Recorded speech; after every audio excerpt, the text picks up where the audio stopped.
Ceratosaurus vs Carnotaurus.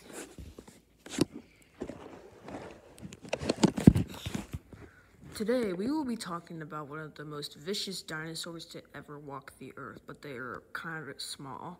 These are two deadly predators that we will be talking about today, although they are pretty small, but they are still very, very vicious. I introduce you to the Ceratosaurus. Ceratosaurus was one of the viciousest dinosaurs to ever walk on this planet. It even faced members of its own kind. It was very, very vicious. Look at those teeth. The teeth are lined up in really part rows, and it even has two big teeth on the side for chomping on bigger prey, even prey on its own size or own species. Triceratops here. Triceratops may be a strong herbivore against predators of its enemies, but Ceratosaurus has the more useful bite.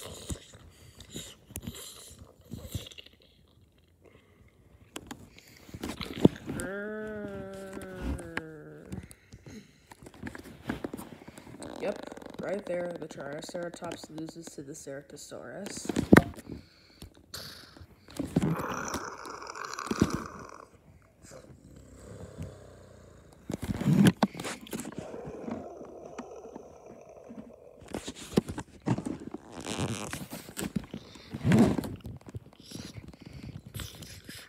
But Ceratosaurus also has to deal with a carnivore close to its species, except a little slightly larger and something a little different to its size and power. And that can only mean one predator.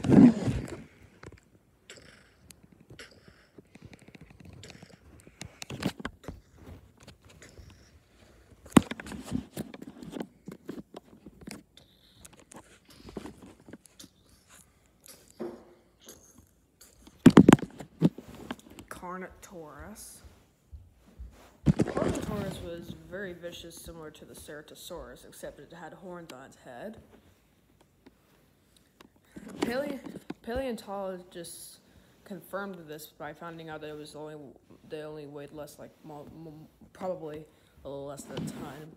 But some paleontologists think they weighed over a ton, which is kind of true, because the Carnotaurus did weigh over a ton, actually. So the other paleontologists were wrong. Ceratosaurus has to deal with this predator almost 24/7 throughout its environment.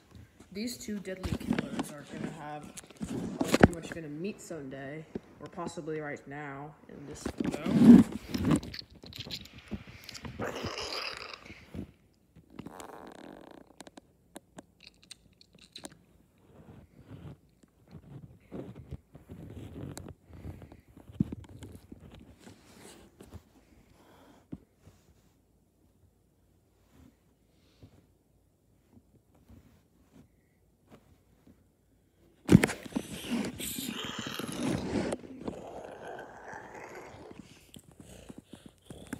But the balance between these two deadly killers is a very serious battle.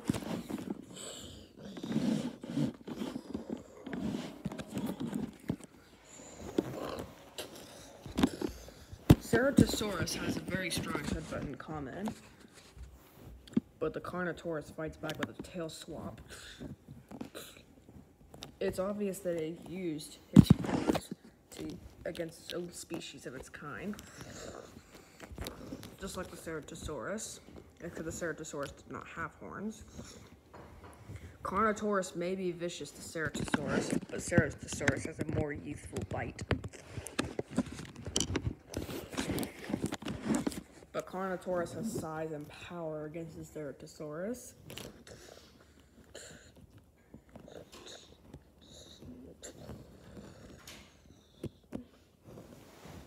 Ceratosaurus may be vicious and very, very vicious to the Carnotaurus, but the Carnotaurus is not going to give up easily against a predator slightly smaller than its size and slightly different than its own kind.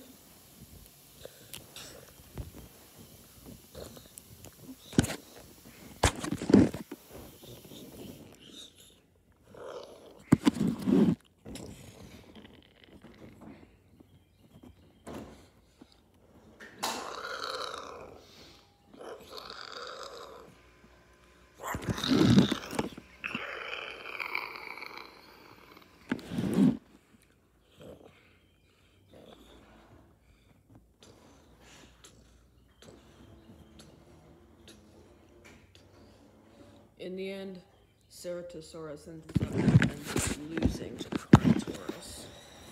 And the Carnotaurus gets its meal.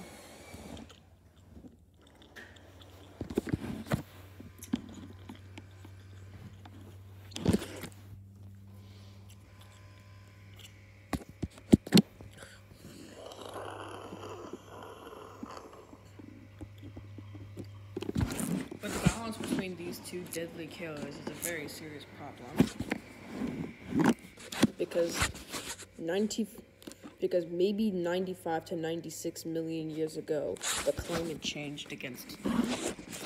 Global sea levels began to rise around their area, and Carnotaurus cannot deal with that, as he has been dealing with a lot of areas of his kind. And the areas that he's dealt with and mostly hunted in were gradually lost.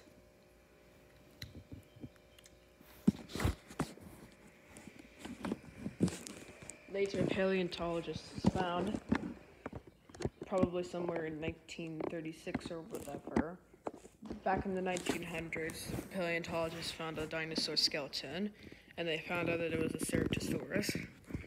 Turns out they found out that the Ceratosaurus shortly died after when it fought with the Carnotaurus. Paleontologists confirmed this because it found 2 horns stabbed on the side of it. It is figured that it was killed by another Carnotaurus, and the most vicious predator to ever have walked the earth disappeared.